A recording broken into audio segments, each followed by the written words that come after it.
प्रेम भरा नमस्कार। दोस्तों आज है इंग्लिश ग्रामर या आपको स्पोकन इंग्लिश का 5वां दिन।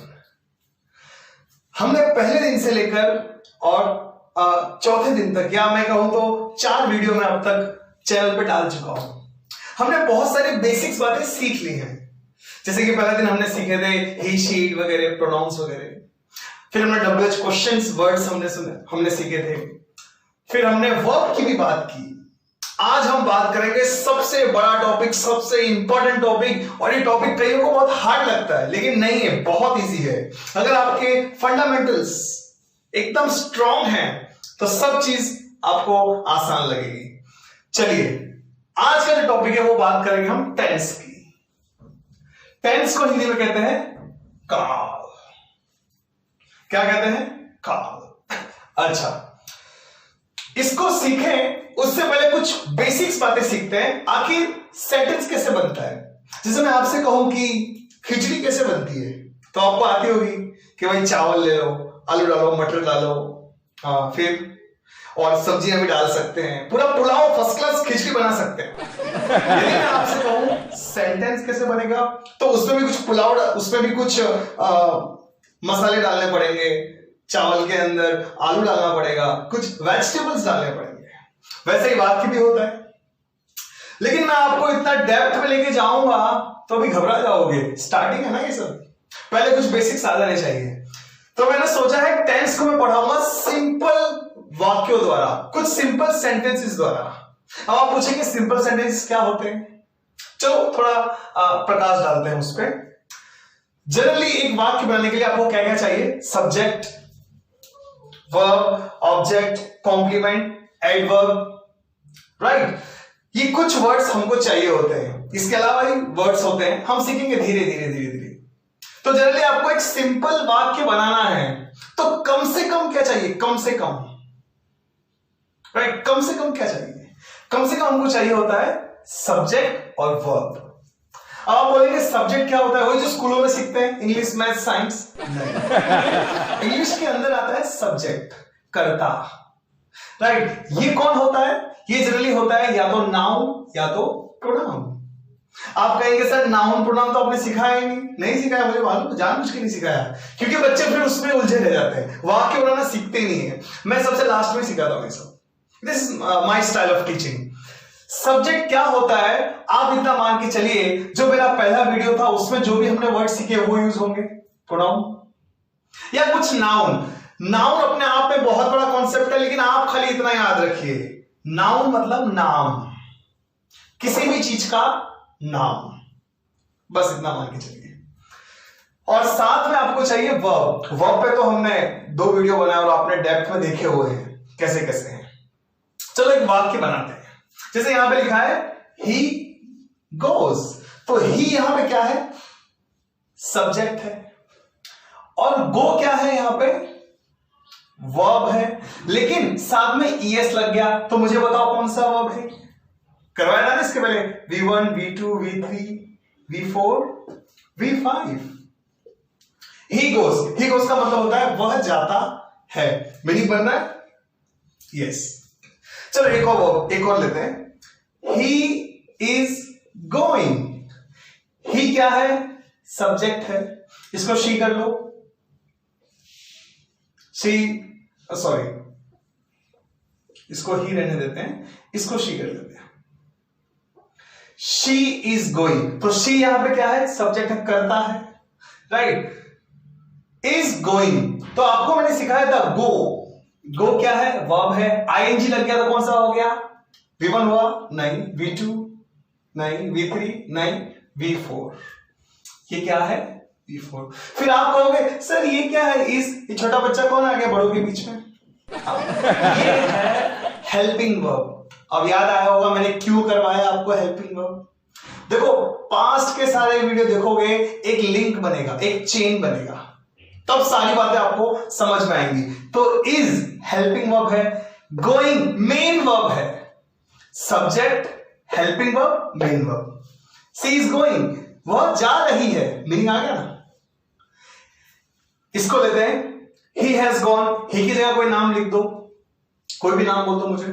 राहुल, राहुल गांधी नहीं है। Rahul has gone. राहुल क्या है? सब्जेक्ट। मैंने कहा ना प्रोनाउन या तो नाउन, नाउन है, नाम है ना राहुल। हैज गॉन, इसको छोड़िए, गो पे आइए। गो क्या था? Base form. गॉन क्या था उसका? V3, याद है ना? गो, वेंट, गॉन। सो ये था V3। तो सब्जेक्ट वर्ब मिल गया। तो ये क्या है? याद करो, मैंने ये भी सिखाया था, is, am, are, has, have, helping verb. So subject, helping verb, main verb. Rahul has gone, Rahul जा चुका है, मीनिंग बन रहा है। ये जो सेंटेंस होता है इसको बोलते हैं सिंपल टाइप के सेंटेंस। स्टार्टिंग में बच्चों को यही सिखाने चाहिए, वरना घबरा जाएंगे। बड़े बड़े जो वाक्य उनको देंगे इंग्लिश के, स्टार्टिंग इससे करो। इवन मैं कोशिश करूंगा टेंस भी ऐसे सेंटेंस से ही सिखाऊं, ताकि इंग्लिश का जो डर है खत्म हो जाए। English is one of the most easiest language. बहुत इजी कोई लैंग्वेज है तो इंग्लिश है। इसके लिए तो उसको इंटरनेशनल लैंग्वेज बनाया है। ऑफ कोर्स कॉलोनियलिज्म रीजन है, लेकिन बहुत आसान तरीके से हम सीख सकते हैं और सिखा सकते हैं। आगे बढ़ते हैं। He eats an apple. Subject, eat खाना, वर्ब, ये क्या है? An apple. एप्पल यहां पे क्या है? ऑब्जेक्ट। Subject, verb, object. ये तीन जो एलिमेंट हैं एक वाक्य के, इसको लेकर ही हम पूरा सीखेंगे। ऑब्जेक्ट क्या है? तो वो क्या खा रहा है? एप्पल खा रहा है, तो वो हो जाएगा ऑब्जेक्ट। ऑब्जेक्ट पे हम खुद बाद में एक वीडियो बनाएंगे। फिलहाल इतना मान के चलिए, जिस भी वाक्य में क्या का जवाब मिले आपको, क्या, या तो किसको, किसे, इन दोनों का यदि आपको जवाब मिल रहा है तो वो होते हैं आपके ऑब्जेक्ट। जैसे कि इसको देखिए, ही लाइक्स हिम, वह उसे पसंद करता है। किसे? किसको? हिम। तो हिम क्या है? ऑब्जेक्ट। आई होप चीज समझ में आ रही है। इसको देखें, सांता, सांता कौन? पड़ोसी नहीं, सब्जेक्ट। सांता लव्स, लव क्या है? What is love? वर्ब है, क्या है? प्यार करना, right? So it is a verb. किसको प्यार करता है? बांटा को। तो बांटा क्या है यहां पे? बांटा आपका ऑब्जेक्ट है। सो ये सिंपल से कुछ वाक्य थे। इन्हीं वाक्यों की मदद से हम पूरा टेंस सीखेंगे, राइट? नोट करिए। तो चलिए दोस्तों, टॉपिक को आगे लेके जाते हैं। जैसा कि मैंने बताया, टेंस अपने आप में बहुत ही इंपॉर्टेंट रोल प्ले करता है जब आपको इंग्लिश सीखनी हो।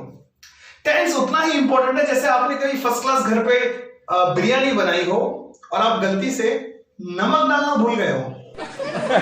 आपने पनीर टिक्का, पनीर भुजिया बनाई हो और आप नमक डालना भूल गए, उतना ही इंपॉर्टेंट है। टेंस तो एक बहुत ही ज्यादा इंपॉर्टेंट रोल प्ले करता है जब आप इंग्लिश ग्रामर सीख रहे हैं या स्पोकन इंग्लिश सीख रहे हैं। मैंने देखा है कुछ बच्चों को तो जिंदगी में डाउट रहता है, वो बड़े हो जाते हैं उसके बाद भी, कि हैज हैव कब लगेगा, हैज बीन कब लगेगा। सारे डाउट क्लियर हो जाएंगे, वो भी एकदम सिंपल सेंटेंस से, आपकी मेरी भाषा में। लेकिन उससे पहले समझते हैं कि टेंस है क्या। तो दोस्तों, 3 प्रकार के टेंस होते हैं। एक होता है प्रेजेंट टेंस, जिसको हम हिंदी में कहते हैं वर्तमान काल। पास्ट टेंस, जिसको हम कहते हैं भूतकाल। भूत मतलब वो जो रात को 12 बजे के बाद आता है वो।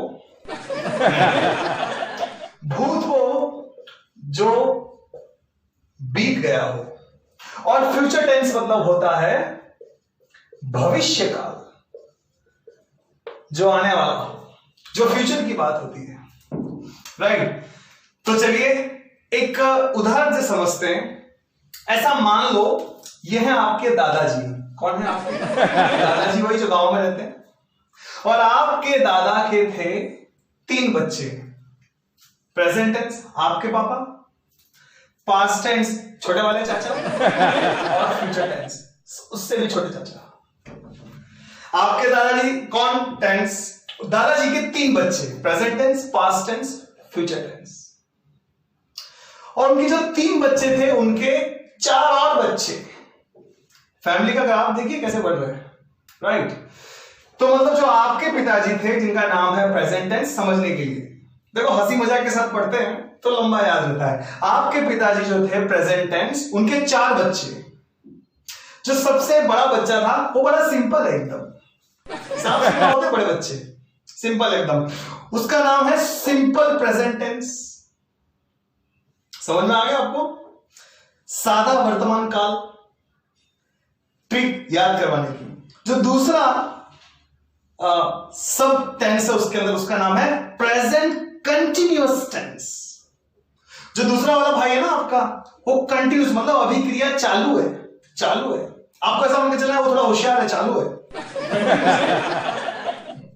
और जो तीसरा वाला है वो है प्रेजेंट परफेक्ट। जो तीसरा वाला जो भाई होगा वो एकदम परफेक्ट, ठीक है ना। और जो चौथा वाला होगा वो कैसा है? Present perfect continuous. वो परफेक्ट भी है और कंटिन्यूअस भी है ना। तो इस प्रकार से आपको याद करना है। अब जो जो वर्ड यहां लिखे सेम पास्ट में भी, छोटे वाले चाचा के कितने बच्चे? 4 बच्चे। सिंपल पास्ट टेंस, यहां सिंपल प्रेजेंट था, यहां प्रेजेंट की जगह लग गया पास्ट। प्रेजेंट कंटिन्यूअस था, यहां पास्ट लग गया। प्रेजेंट परफेक्ट था, देखो पास्ट में ये भी परफेक्ट ही होते हैं, पास्ट। यहां था प्रेजेंट परफेक्ट कंटिन्यूअस, यहां हो जाएगा पास्ट परफेक्ट कंटिन्यूअस, दोनों सेम टू सेम। भविष्य की बात करते हैं, वहां भी सेम नियम होंगे। पहला वाला कैसा होगा? Simple future tense. दूसरा वाला फ्यूचर कंटिन्यूअस टेंस, चालू, थोड़ा सा होशियार। और तीसरा वाला फ्यूचर परफेक्ट, एकदम परफेक्ट, बढ़िया। और फ्यूचर परफेक्ट कंटिन्यूअस, चौथा वाला। अच्छा, ये जो मैंने आपको मीनिंग बताया ये तो हंसी मजाक के लिए बताया ताकि आपको याद हो सके। एक एक टेंस को गहराई में जब जाएंगे तब मैं आपको डेप्थ में जाके इनका रियल मीनिंग बताऊंगा। ये क्यों सिंपल है, ये क्यों कंटिन्यूअस है, ये क्यों परफेक्ट है और ये क्यों परफेक्ट कंटिन्यूअस है, तीनों के बारे में। तो फिलहाल आज के लिए इतना ही। चैनल को सब्सक्राइब करना, लाइक करना और अपने ग्रुप में सभी को शेयर कर देना ताकि इसका बेनिफिट हर कोई उठा सके। नमस्कार।